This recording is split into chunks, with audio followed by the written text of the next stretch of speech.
Let's all go to the lobby. Let's all go to the lobby to get ourselves a treat. Hi.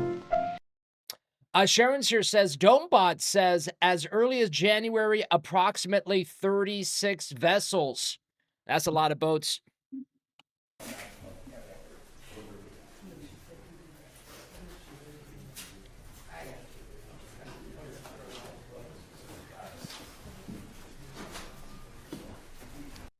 Tim Walz and his wife, they're turning the page on his governorship. Well, good morning, everyone, and Happy New Year.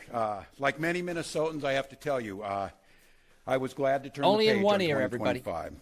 It was an extraordinarily difficult year for our state, and it ended on a particularly sour note. Yeah. For the last several years, an organized group of criminals have sought to take advantage of this state's generosity. And even as we make progress in the fight against the fraudsters, we now see an organized group of political actors seeking to take advantage of a crisis. I don't want to mince words here. Donald Trump and his allies in Washington and in St. Paul and online want to make our state a colder, meaner place. Oh, my God. They want to poison our people against each other. How can it get colder? It's Minnesota. By attacking our neighbors.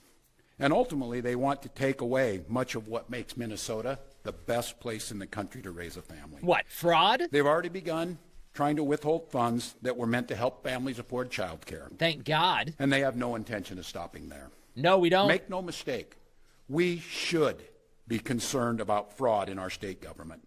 We cannot effectively deliver programs and services if we can't earn the public's trust. That's why over the past few years, we've made systemic changes in the way we do business. We've gone to the legislature time and time again to get more tools to combat fraud. We've hired people we fired people who weren't doing their jobs. We've seen people go to jail for stealing from our state. We've cut off whole streams of funding in partnership with the federal government, where we saw widespread criminal activity. He seems a little nervous, am I wrong? We put new locks on the doors of our remaining programs. And we've hired a new head of program integrity to make sure that those locks can't be broken. All across this state, Minnesotans are hard at work on this problem. Advocates, administrators, investigators are on the front lines defending the integrity of our state's programs. And I want to give a very heartfelt thank you to all of them. There is more to do. A single taxpayer dollar wasted on fraud should be intolerable. And while there's a role to play for everyone, from the legislature to prosecutors to insurance companies to local and county government, the buck does stop with me. My administration has been taking fast, decisive action to solve this crisis. We'll win the fight against the fraudsters. Woke says he knows he's fucked. The political gamesmanship we're seeing from Republicans is only making that fight harder. We've got Republicans here in the state legislature playing hide and seek with potential whistleblowers. We've got conspiracy theorist right-wing YouTubers breaking into our daycares, demanding access to our children. Breaking into daycares? We've got the President of the United States demonizing our Somali neighbors and wrongfully confiscating funds that Minnesotans rely on. It's disgusting and it's dangerous. Republicans are playing politics with the future of this state. It's shameful. And I've said it before, and I will continue to say it. We welcome ideas from anyone, in any party, from any walk of life, who wants to help us continue to stay ahead of these criminals. And we welcome the involvement of the federal government. I am grateful to the career professionals at the U.S. Attorney's Office and the FBI who have been helping us fight this fight for years. But I cannot abide the actions of the political leadership in Washington. These opportunists are willing to hurt our people to score cheap points. They and their allies have no intention of helping us solve this problem, and every intention of trying to profit off of it. Which brings me to this. 2026 is an election year.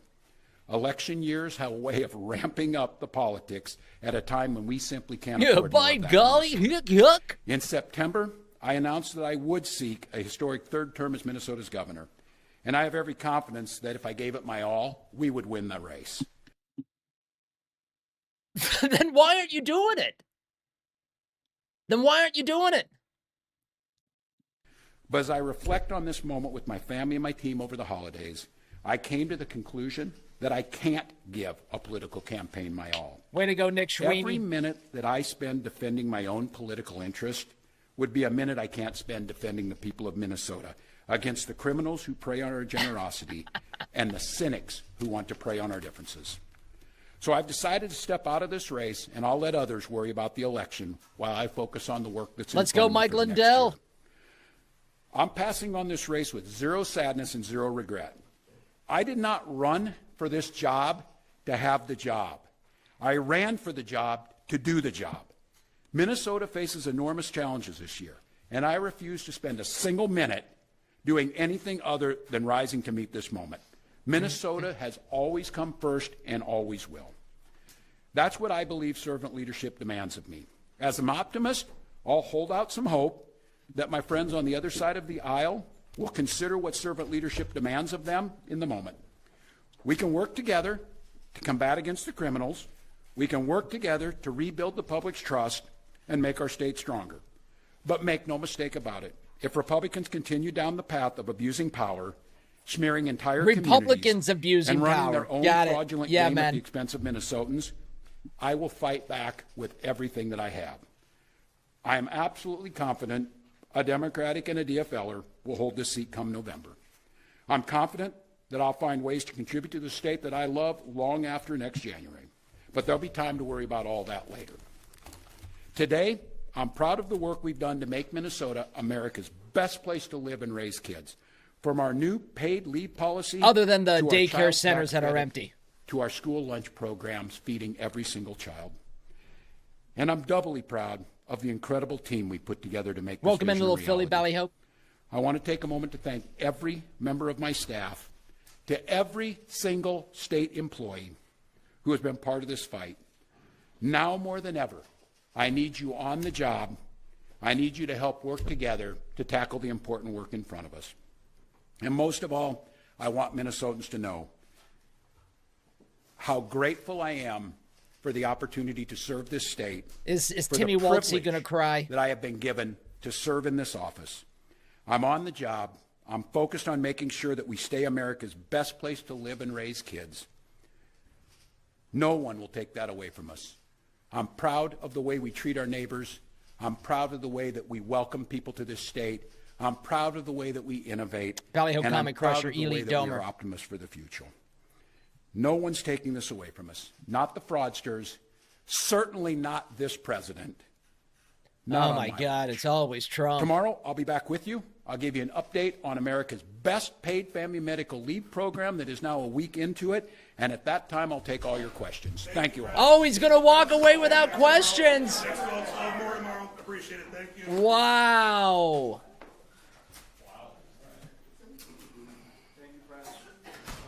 Wow. Couldn't get out of there fast enough. Thank you all. We'll be back tomorrow. Thank you. Whoa. What a pussy. What a pussy. Someone knows he's in trouble.